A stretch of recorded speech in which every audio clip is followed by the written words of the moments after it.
Halo guys, kembali lagi dengan saya Kali Masada di modul ternak uang bagian ketiga. Di sini kita akan menjelaskan mengenai membuat tujuan keuangan secara realistis dan dapat tercapai. Jadi sebelum video ini dimulai, ini hanyalah suatu video pembelajaran edukasi, bukan ajakan investasi atau menjual beli apapun. Nah, sebelumnya saya udah jelasin banyak nih ke teman-teman mengenai apa itu personal finance, perbedaan mindset orang biasa dan juga orang kaya. Di sini saya ingin mengajarkan ke teman-teman apa itu tujuan keuangan dan bagaimana cara menyusun tujuan keuangan yang realistis, yang bisa dicapai dan pastinya sesuai ya dengan batas waktu yang masuk akal dan juga logis. Di sini banyak orang yang mau merdeka keuangan tapi nggak bisa ngatur keuangan, sama yang saya bilang sebelumnya.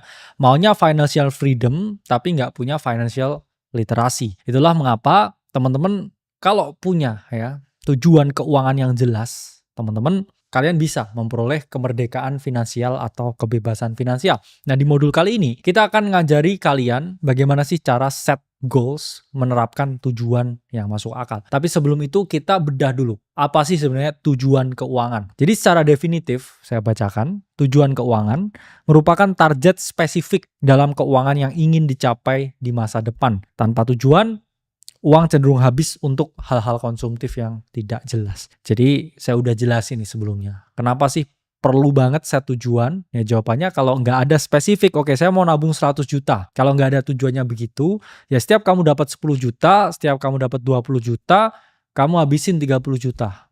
Terus hilang semuanya. Terus lah nggak bisa nabung 100 jutanya. Karena dari awal nggak ada tujuan buat nabung 100 juta. Atau saya mau 1 miliar pertama. Kamu dapat proyek 500 juta. Dapat proyek 300 juta. Langsung beli F30, ya, langsung duitnya hilang. Padahal kamu mau punya tabungan 1 miliar sebelum usia 30 gitu misalkan. Nah, di situ teman-teman harus memahami bahwa orang yang tidak memiliki tujuan yang jelas itu hanya akan berakhir ke hal-hal yang konsumtif sifatnya. Kamu harus paham kalau kamu pengen set goals yang jelas, ya, itu kamu akan ya bisa menghindari hal-hal yang bersifat konsumtif. Jadi harus memiliki ya, di sini kita ngomong adalah tujuan keuangan atau financial goals. Nah, financial goals itu bisa apa aja. Misalkan bisa uang, tabungan. Oke, misalkan saya pengen punya 1 miliar pertama, atau saya pengen punya 100 lot saham ini, atau saya pengen punya sekian banyak kripto ya. Atau misalkan oke, saya mau punya rumah. Saya mau rumah ini udah bebas utang. Udah nggak ada KPR lagi. Udah bebas KPR. Atau misalkan oke, saya pengen nabung supaya saya bisa kuliah di Australia. Saya pengen jadi lulusan Australia. Itu bisa masuk ke dalam tujuan keuangan. Dan kalau kamu dari awal nggak jelas goals-nya, apa yang kamu mau, ya gimana dunia ini mau tahu apa yang kamu mau. Kalau kamu mau sesuatu, kasih tahu dunia. Saya mau ini. Oke? Buat tujuan yang jelas. Baru setelah itu misi untuk mencapai tujuan itu. Saya mau 1 miliar pertama. Ya saya harus dapetin duit. Minimal lah ya. 10 juta dulu. Ya. Pelan-pelan. Sabar. Nanti meningkat jadi 100 juta. Oke 100 juta. Gimana nih ngelolanya biar 1 miliar. Oke saya investasikan biar double. Oke jadi 200. Oke jadi 200 sudah punya duit. Oke kita buka proyek yang lain. Jadi 500. Dan lain sebagainya. Hingga kamu mengumpulkan 1 miliar pertamamu. Itu adalah cara menerapkan, cara memiliki tujuan keuangan yang jelas. Kondisi perencanaan keuangan di Indonesia, ini seperti apa sih sekarang? Kayak gimana sih keadaannya? Ini akan kita bahas, supaya teman-teman punya horizon, punya pandangan yang luas terhadap keadaan di kiri dan juga di kanan. Bahwa memang kadang mungkin teman-teman ini jauh lebih bagus, jauh lebih baik daripada orang-orang yang lain di luar sana. Data dari Goodstat menunjukkan bahwa kesadaran orang Indonesia akan menabung itu sangat minim. Di sini disebutkan ya berapa persen dari pendapatan yang ditabung setiap bulannya. Ya, 55% ini kurang dari 10% pendapatannya. Oke, 33,5% orang, ini 10-20% yang ditabung. Dan 7% orang, nah ini 21-30%. Dan yang lebih dari 50% duitnya ditabung setiap bulan, ini hanya 2% orang di Indonesia. Betapa sedikitnya orang yang punya kesadaran untuk menabung. Karena 55,5% itu hanya bisa menabung 10% dari mereka punya duit setiap bulan. Jadi punya duit 10 juta ditabung 1 juta itu 55,5%. Bayangkan betapa sedikitnya orang yang menabung di Indonesia ini ya. Terus hanya 2% orang yang punya misalkan duit setiap bulan 100 juta, 50 jutanya itu ditabung, itu hanya 2% dari populasi manusia di Indonesia. Betapa banyaknya orang yang tidak memiliki kesadaran untuk menabung. Saya paham nih, pasti orang akan bilang, lah ngapain menabung? Fiat kan selalu turun, pasti. Cuman menabung itu nggak hanya bisa di fiat, bisa di aset kripto, bisa di reksadana, bisa di investasi saham, bisa di aset-aset lain. Yang mana bisa teman-teman kumpulkan untuk menjadi yang namanya aset. Tapi sebelum diinvestingkan, ini kan saya ngomong diinvestikan, itu harus ditabung dulu. Ditabung itu belum tentu itu mengendap bertahun-tahun, berpuluh-puluh tahun di rekening, teman-teman. Enggak yang, oke. Kan save itu kan menyelamatkan. Ya, namanya kan bahasa Indonesia, seperti goalkeeper. Save the ball. Ini kan supaya duitnya ya setelah kamu dapetin, ini save dulu nih.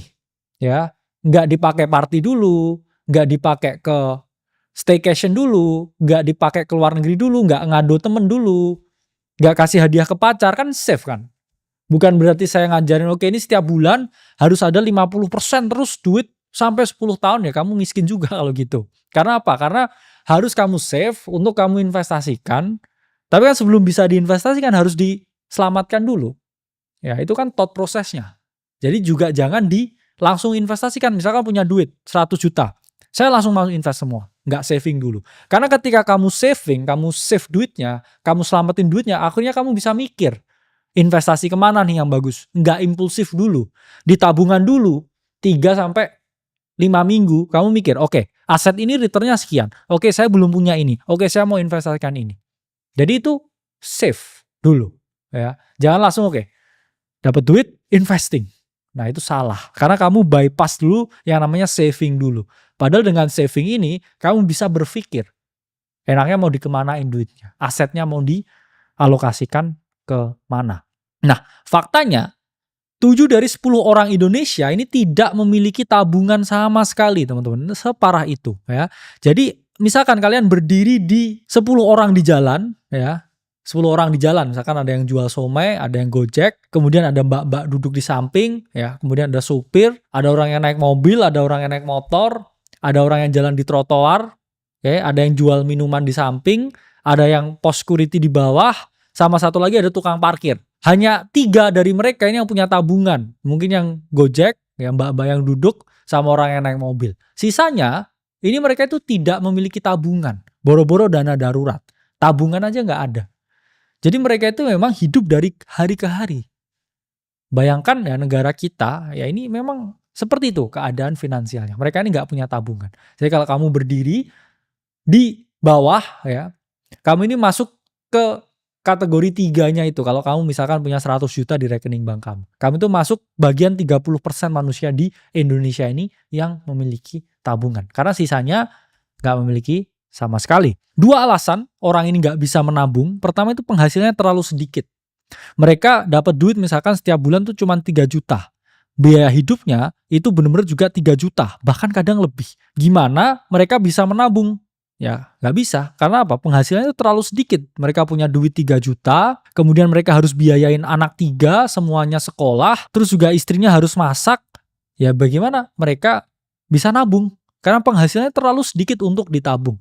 Kedua, ya ini tier bracket yang mereka udah punya penghasilan, tapi nggak bisa menabung karena mereka melakukan impulse buying. Atau mereka suka beli barang-barang di luar planningnya, di luar dari sesuatu yang mereka harusnya butuhkan. Nah, data juga 100 orang dewasa itu mengurus 17 lansia. Artinya apa?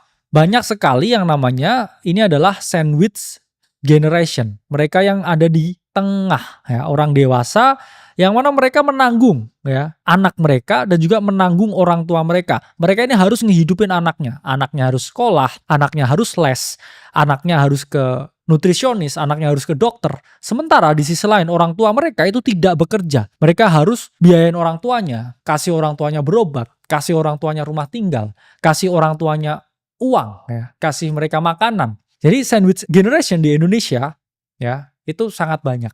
Dan ini data menunjukkan 100 orang dewasa itu mengurus 17 lansia. Bayangkan ya, mereka ini udah ngurusin anak, ngurusin orang tuanya. Pasti mereka pun tidak memiliki space untuk dirinya sendiri. Gimana ya? Karena ya mereka terlalu banyak ya spendingnya untuk orang di sekitar mereka. Jadi harus teman-teman pahami. Perbedaan perencanaan keuangan di Indonesia dan juga di negara lain. Kita akan jelaskan. Pertama ya, USA itu negara yang intelektualitasnya sangat tinggi. No doubt. Nggak diragukan lagi. Apalagi skill mereka mengelola uangnya. Masyarakatnya itu udah jauh lebih melek keuangan daripada Indonesia yang mana secara data hanya 51% yang melek. USA itu negara yang sangat sadar keuangan. Mereka itu juga menabung, oke? Mereka berinvestasi di saham, mereka menaruhkan dana pensiunnya untuk dikelola supaya dana tersebut ya ketika mereka tua ini mereka udah nggak perlu kerja lagi. Sementara di sini boro-boro ya mikir pensiun, mikir besok aja udah sulit. Jadi USA ya, dan ini datanya ya, kesadaran finansial. Ini data dari Pressroom. Kita bisa melihat 58% orang Amerika itu udah berinvestasi semuanya. Ya, Gen Z 45%, milenial 54%, generasi X 58%, boomer 63%. Bedain dengan Indonesia. Berapa orang Indonesia yang investasi? Datanya tadi 5%. Di Amerika 58%. Di Amerika orang mulai investasi itu usianya 30 ya. Gen Z mulai 19 karena legalnya, milenial 25, Gen X 32, boomers 35.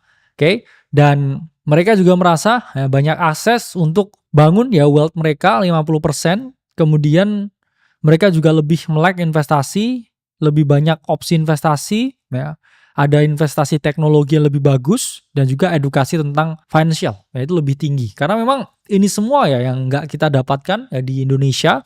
Bahkan pelajaran tentang uang itu adalah sesuatu yang masih sangat tabu di Indonesia, sangat berbeda ya dengan di Amerika. Ya makanya ya keadaannya memang tidak sama. Dan warga US ini 76% ya memperoleh nasihat keuangan dari financial advisor. Berbeda dengan Indonesia di mana financial advisor itu tidak banyak. Terus kemudian orang yang menasehati tentang keuangan itu dianggap sok tahu dan ngomongin keuangan itu dianggap tabu. Dan dilarang ya ngomongin gaji orang secara publik. Itu memang stigma di mana orang Indonesia itu sangat tabu dengan yang namanya uang. Berbeda di Amerika, uang itu selalu dibahas ya. Akuntan ya, mereka dapat dari akuntan.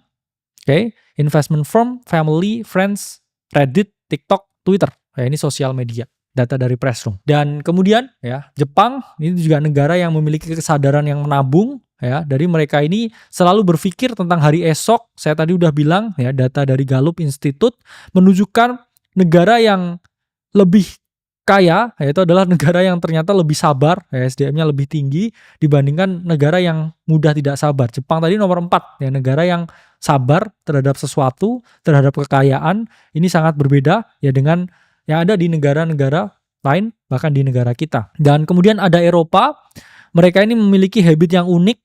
Eropa ini sangat sedikit sekali transaksinya dengan kartu kredit dibandingkan dengan Amerika. Artinya apa? Mereka ini suka beli semuanya itu serba cash. Berbeda ya dengan negara-negara yang konsumtif, US pun juga banyak kredit card. Gimana cara memiliki tujuan keuangan yang jelas? Di sini akan saya jelaskan. Pertama, ya, teman-teman harus memiliki tujuan yang spesifik. Tujuan nggak boleh ngambang, angkanya harus jelas berapa banyak. 2, itu bisa diukur tujuannya. Seperti yang saya bilang tadi, nggak boleh ngambang. Berapa? Nah, misalkan tujuannya pengen kaya. Ini miserable ini berapa? Kaya itu berapa? Definisikan kayamu. 1 miliar kah? 10 miliar kah? 1 juta dolar kah? 3, harus achievable. Ya, harus realistis. Kemudian selanjutnya, harus relevan dengan keadaanmu sekarang. Juga harus relevan dengan keadaan dunia yang ada. Dan terakhir ya, harus ada definisi waktu yang jelas. Pertama, buat tujuannya spesifik. Kamu mau apa? Mobil kah? Kamu mau rumah kah? Kamu mau tabungan kah? Ya, spesifik dulu. Misalkan di sini oke, saya mau tabungan. Ya, saya nggak mau mobil, saya nggak mau rumah, saya mau tabungan. Oke. 2, buat parameter yang bisa diukur untuk bisa memperoleh tabungan yang besar tersebut. Misalkan tabungannya maunya 1 miliar. Ekspresikan ya, untuk bisa memperoleh 1 miliar itu kamu harus apa? Oke, saya harus tingkatin income saya. Berapa banyak? 30%. Income kamu sekarang berapa? 100 juta. Oke, harus ningkat jadi 100 30 juta dari 100 ya, meningkat 30%. Oke, dengan peningkatan income ya, saya ini mau expense-nya turun. Yang mana biasanya setiap bulan saya ini spending misalkan 20% dari saya pendapatan, biasanya 20 juta nih di sini. Ini dengan pendapatan saya meningkat, saya mau expense-nya turun. Saya dari duit 100 juta jadi 130 juta, saya mau hanya jadi 13 juta setiap bulan biaya yang saya keluarkan. Ya ini bisa diukur ya, expense turun. Saya mau biaya hidup saya lebih turun. Oke, saya nggak mau lagi diajak teman-teman saya ke kafe. Saya nabung buat dapat 1 miliar itu. Nah, itu harus didefinisikan dan jelas. Targetnya juga harus realistis. Kalau saya nggak bisa, saya bilang, oke, saya mau jadi bilioner dalam waktu 3 bulan. Yaitu saya mungkin mending loncat dari sini. Ya. There is no way in hell saya bisa dapetin ya, 16 triliun hanya dalam waktu 3 hari. Impossible. Tapi kalau misalkan saya targetnya realistis, misalkan aset saya mau double lah tahun ini, itu mungkin masih bisa. Itulah mengapa harus realistis, harus achievable. Nggak bisa ya, misalkan oke, mau sports car gaji UMR, gajinya berapa? 4 juta. Maunya apa? McLaren Senna. Nggak bisa ya. 40 M. Kamu butuh ratusan tahun bekerja tanpa makan dan minum ya untuk bisa acquire mobil ini. Jadi harus realistis pikirannya. Kalau kamu di stage hidup yang berbeda, misalkan punya 4 miliar gitu ya, chance-mu itu jauh lebih gede ya punya Senna ya 40 M daripada ketika kamu hanya punya 4 juta. Jadi pertama realistis dulu. Oke. Kedua, misalkan ya ini contoh yang realistis apa? Kamu seorang manajer mau beli rumah di BSD. Ya itu bisa. Misalkan kamu punya harta cash ya 1 miliar, ini kamu bisa ya untuk beli rumah. Nah, ini target yang realistis contohnya. Dan tujuan itu harus relevan dengan keadaan saat ini. Oke, misalkan saya sekarang masih single. Ya relevan buat saya untuk leverage network saya untuk memaksimalkan net worth saya. Saya kenal sebanyak-banyaknya orang supaya saya bisa dapat uang sebanyak-banyaknya. Saya bisa bisnis, saya bisa ngembangin. Atau misalkan oke, saya masih single, saya nggak ada tanggungan apapun. Oke, saya mau investasi kripto.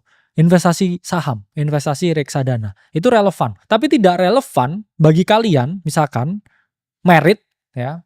Oke, saya mau all in di kripto. Itu salah, itu nggak relevan. Kalau misalkan kamu udah married, oke, saya mau menyiapkan dana pendidikan anak. Ini relevan. Karena teman-teman harus melihat relevansi itu adalah sesuatu yang dibutuhkan di saat tertentu dan waktu tertentu. Kalau waktunya dulu kamu belum nikah, mungkin mau leverage network, ya ke aset-aset yang sifatnya bahaya, ya resikonya tinggi itu boleh. Tapi kalau sekarang, oke saya udah menikah, udah punya anak, ya nggak bisa saya asal leverage net worth saya ya untuk meningkatkan itu, karena risikonya itu jauh lebih besar. Buat time frame juga yang realistis, misalkan kamu dari punya duit ya cuman UMR, nah ini nggak realistis. Ya, kalau misalkan dari UMR ini gajinya ya mau 1 M dalam 1 tahun, nah, gak ada jalannya.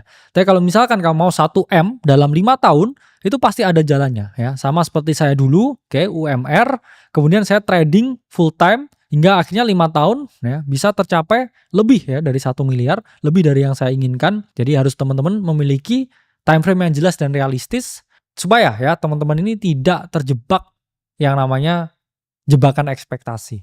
Realistis dulu, buat target yang bisa terukur, set goals-nya, dan saya yakin teman-teman akan bisa mencapainya. Sampai jumpa di modul selanjutnya.